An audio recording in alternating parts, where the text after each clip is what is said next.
So now we have more corroborating evidence against Donald Trump when it comes to the Ukraine call.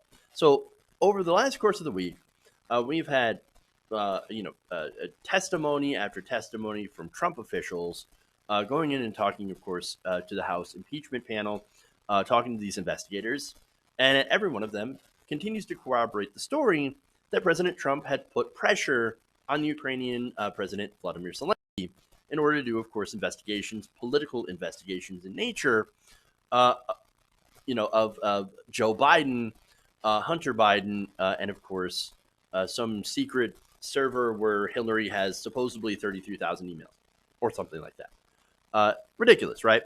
So now we have another one. And this time it's Tim Morrison. Now, Tim Morrison is a top Russia and Europe advisor on the President Trump's National Security Council. So already we've had a bunch of people from the National Security Council go in and testify that they had either witnessed or heard the call, or secondhand witnesses to the call, or of course, like I said, heard the call and was and already reported that call, like Colonel Vindman. So now it's being reported that Morrison is there to corroborate the testimony of senior U.S. diplomat William Taylor. That is the ambassador. So now he is expected to tell impeachment investigators that the account offered by William Taylor is accurate. Okay. Particularly that Morrison alerted him to the president and his deputies' push to withhold security aid in a meeting with the Ukrainian president until Ukraine announced an investigation of the Bidens and 2016 election interference. So that's really, really important. William Taylor, if you can remember, in these text messages with Gordon Sondland, said basically that it was crazy to withhold aid to Ukraine for political purposes. And so that's what this is, right? And so this guy's saying, yes, I corroborate his statements. This is exactly what happened. Now, the thing about that is that it directly contradicts, of course, the Republican line and, of course, the line with the president. And so there was pressure. It proves there was pressure. There was an attempt at quid pro quo, or really what we should call extortion, because that's what it is. Now, at the same time, Morrison will also say that he did not necessarily view the president's demands as improper or illegal, but rather problematic for U.S. policy in supporting an ally in the region, which of course would be Ukraine. So, look, that actually matches up with Vindman's testimony.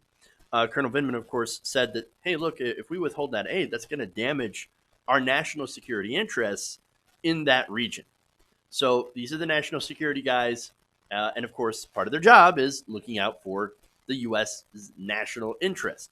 And it is an interest to keep Ukraine as an ally to prevent more Russian aggression or Russian expansion of their sphere of influence. So that's one of the U.S.'s basically stated policy goals in that area. And in some in some areas, of course, Russia is a geopolitical foe. In other places or in other contexts, Russia, we work together with Russia. We have deals with Russia. But at least in this case, when it comes to Ukraine, they are a geopolitical foe. And so that is why we are protecting Ukraine. That's why we're sending security assistance to the Ukrainians so they can defend themselves against Russian aggression.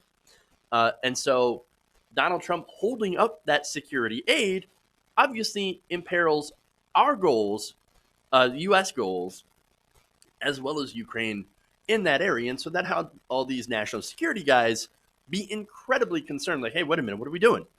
Wait, we're messing it up. Why are we messing this up? Oh, an investigation into Joe Biden, an investigation into Burisma, which is what Vladimir Zelensky had actually said verbatim. Oh, Burisma, right? That's the gas company. That's the company that you want me to look into and to make a public statement. And that's very important, the public statement on doing an investigation into the Bidens and Burisma. Of course, Donald Trump could then point to that and say, oh, look, my political opponent just happens to be under investigation for corruption. Look at me. I must be the better option. Vote for me. So that's what that is, right? So now Morrison will also corroborate that he spoke with William Taylor, the acting ambassador to Ukraine at least twice in September. Now, that first conversation was to alert him that the U.S. ambassador to the European Union, that's Gordon Sondland, who may be getting in trouble for possibly perjury, since his story was a little bit different, had told the Ukrainians that no U.S. aid would be forthcoming until they announced that investigation into Burisma. Morrison is also expected to tell lawmakers that he spoke with Taylor again on September 7th to share what he called a sinking feeling about a worrisome conversation between Trump and Sondland.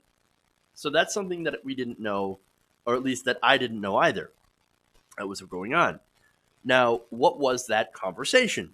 Now, Morrison is going to say that during that conversation, Trump said he was not seeking quid pro quo, but went on to insist that Ukrainian President Zelensky had to publicly announce that he was opening investigations of Biden and 2016 election interference.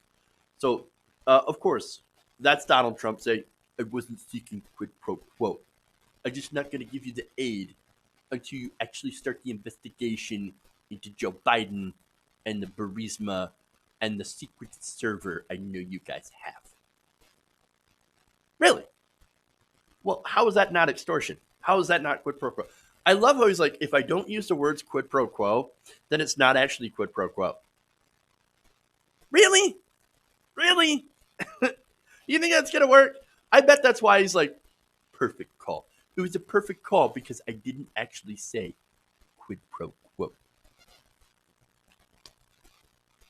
Okay. Now, anyway, so now one of the main Republican defenses of this, of course, or I should say against this, is that many of the accounts from U.S. officials describing quid pro quo or extortion are secondhand. Oh, we can't believe that they're secondhand accounts.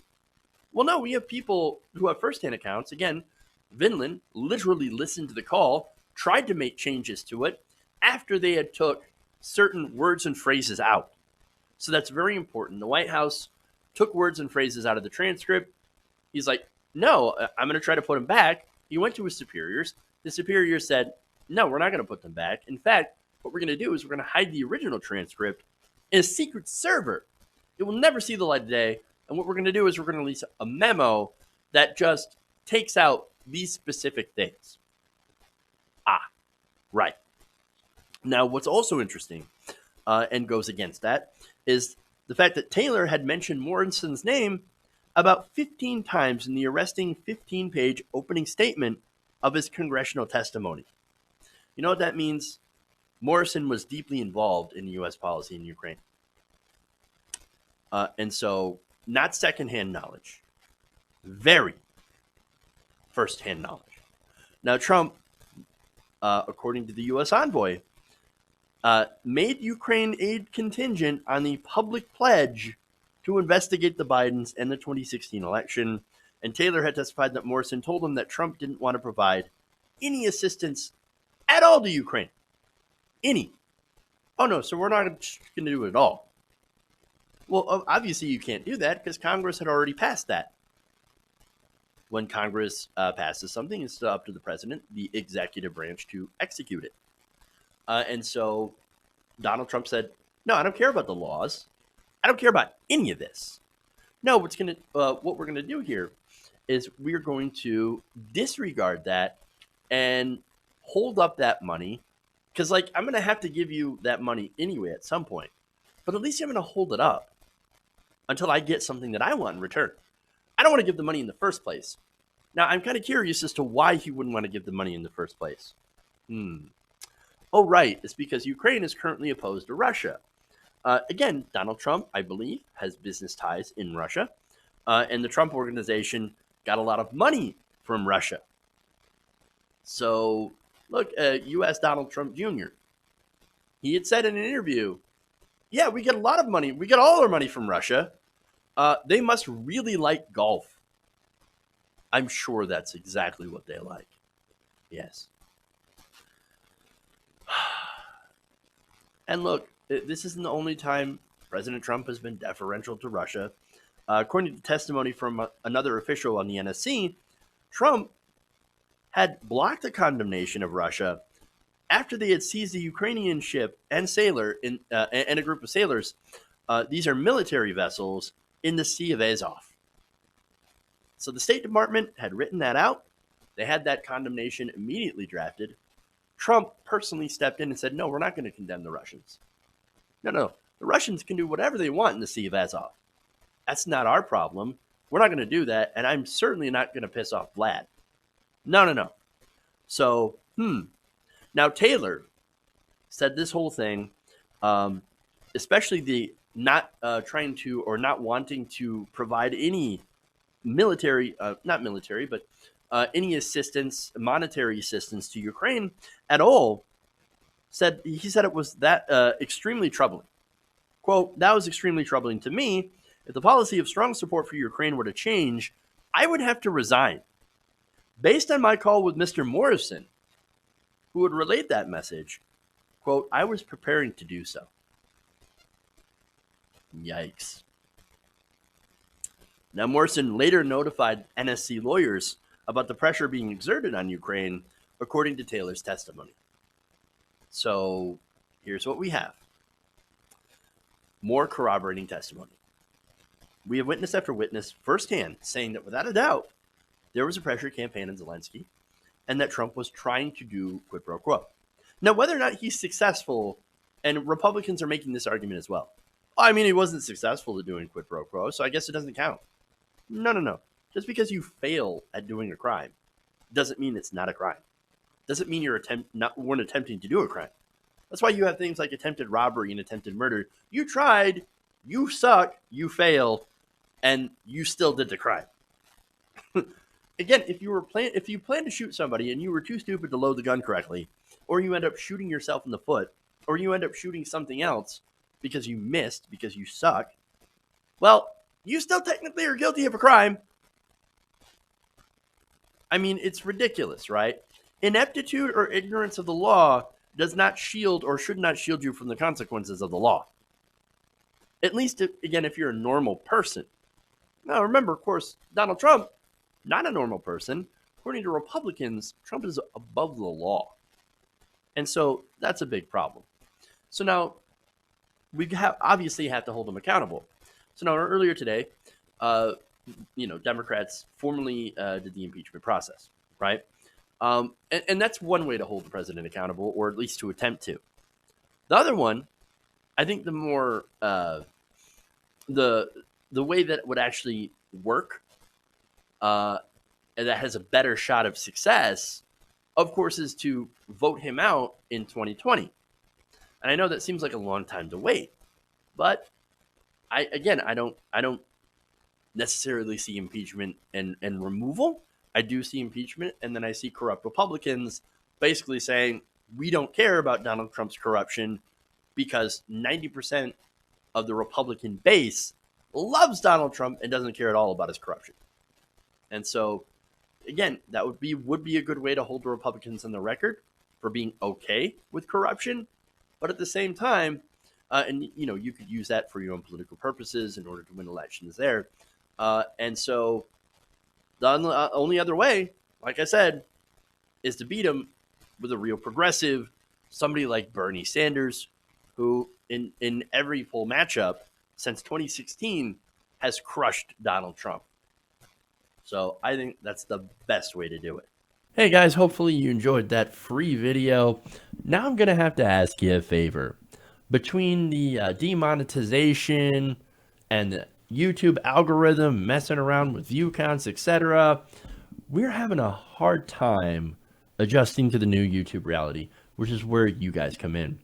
See, we have a patreon.com/TYTNation set up to help us rely on you guys, the viewers, instead of big corporate ads.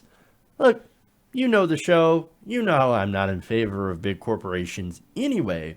So help us transition away from relying on the ad model to pay the bills and sign up to be a patron, patreon.com/TYTNation. That goes a long way to help us keep the lights on. And you guys will know that you're supporting independent progressive media.